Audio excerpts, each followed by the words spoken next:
हमारे यहाँ गाय की बात करना, गोवर्धन की बात करना, कुछ लोगों ने ऐसे हालात पैदा कर दिए हैं जैसे कोई गुनाह कर रहे हैं, गुनाह बना दिया है। गाय कुछ लोगों के लिए गुनाह हो सकती है, हमारे लिए गाय माता है, पूजनीय है। गाय भैंस का मजाक उड़ाने वाले लोग ये भूल जाते हैं कि देश के 8 करोड़ परिवारों की आजीविका ऐसे ही पशुधन से चलती है। इन्हीं परिवारों की मेहनत से आज भारत हर साल लगभग 8.5 लाख करोड़ रुपए का दूध उत्पादन करता है और ये राशि जितना भारत में गेहूं और चावल का उत्पादन होता है, उसकी कीमत से भी कहीं ज्यादा ये दूध उत्पादन की कीमत है। इसलिए भारत के डेयरी सेक्टर को मजबूत करना आज हमारी सरकार की सर्वोच्च प्राथमिकताओं में से एक है। इसी कड़ी में आज यहां बनास काशी संकुल का शिलान्यास किया गया है। साथियों, अब मैदान छोटा पड़ गया है, जगह नहीं है, आप वहीं पर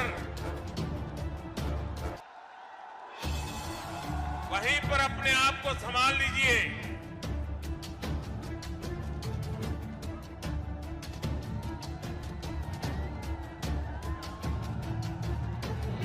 बनास डेयरी से जुड़े लाखों किसानों के खाते में करोड़ों रुपए ट्रांसफर किए गए हैं। रामनगर के दूध प्लांट को चलाने के लिए बायोगैस आधारित पावर प्लांट का भी शिलान्यास हुआ है। एक और महत्वपूर्ण बात हुई है जिसका सकारात्मक प्रभाव पूरे देश के डेयरी सेक्टर पर पड़ेगा। आज यहां दूध की शुद्धता के प्रमाण के लिए देश भर में एकीकृत व्यवस्था और उसका लोगो भी जारी हुआ है। डेयरी सेक्टर से जुड़े इन प्रयासों के अलावा आज यूपी के लाखों लोगों को अपने घर के कानूनी दस्तावेज यानी घरौनी भी सौंपी गई है। वाराणसी को और सुंदर, सुगम और सुविधा संपन्न बनाने के वाली 1500 करोड़ रुपए से अधिक की परियोजनाओं का लोकार्पण और शिलान्यास भी हुआ है। इन सभी विकास परियोजनाओं के लिए आप सभी को बधाई, यूपी और देश भर के गोपालकों को विशेष बधाई। साथियों, एक जमाना था जब हमारे गांवों के घर आंगन में मवेशियों के झुंड ही संपन्नता की पहचान थे और हमारे यहां तो कहा भी जाता था, हर कोई इसे पशुधन कहता है। किसके दरवाजे पर कितने खूंटे हैं, इसको लेकर स्पर्धा रहती थी। हमारे शास्त्रों में भी कामना की गई है, गावों में सर्वतः चैव गवाम मध्ये वसाम्यहम्, यानी गायें मेरे चारों ओर रहे और मैं गायों के बीच निवास करूं। ये सेक्टर हमारे यहां रोजगार का भी हमेशा से बहुत बड़ा माध्यम रहा है, लेकिन बहुत लंबे समय तक इस सेक्टर को जो समर्थन मिलना चाहिए था वो पहले की सरकारों में मिला नहीं। अब हमारी सरकार देश भर में इस स्थिति को बदल रही है। हमने कामधेनु आयोग का गठन किया, डेयरी सेक्टर के इंफ्रास्ट्रक्चर के लिए हजारों करोड़ रुपए का विशेष फंड बनाया है।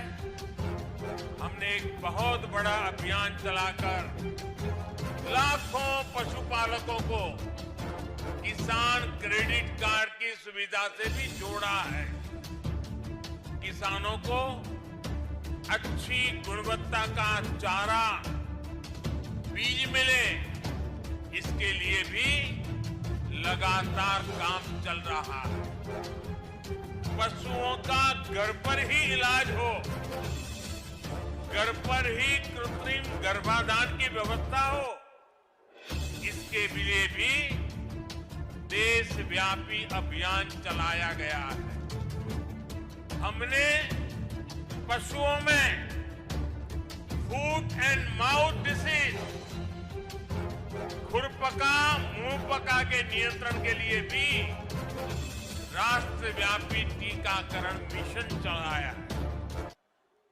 हमारी सरकार सिर्फ बच्चों का ही मुफ्त टीकाकरण नहीं कर रही, सिर्फ कोरोना वैक्सीन ही मुफ्त नहीं लगा रही, बल्कि पशुधन को बचाने के लिए भी अनेक टीके मुफ्त लगवा रही है। साथियों, देश में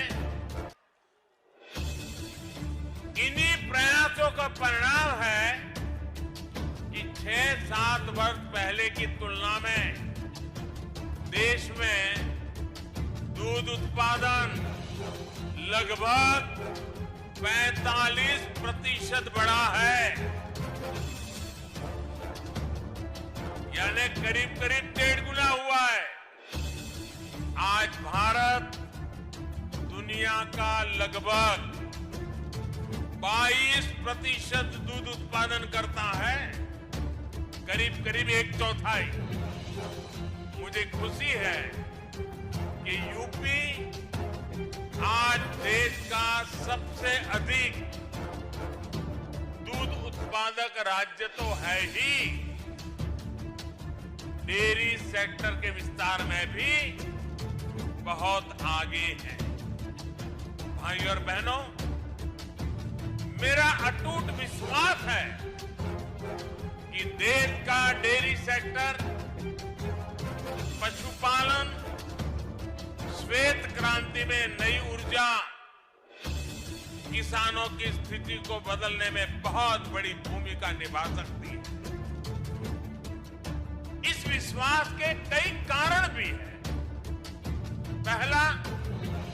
पहला ये कि पशुपालन, देश के छोटे किसान जिनकी संख्या 10 करोड़ से भी अधिक है, उनकी अतिरिक्त आय का बहुत बड़ा साधन बन सकता है।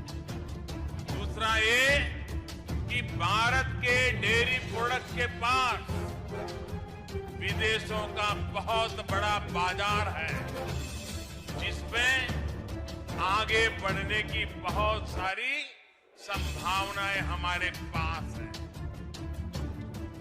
करना ये कि पशुपालन महिलाओं के आर्थिक उत्थान, उनकी उद्यमशीलता को आगे बढ़ाने का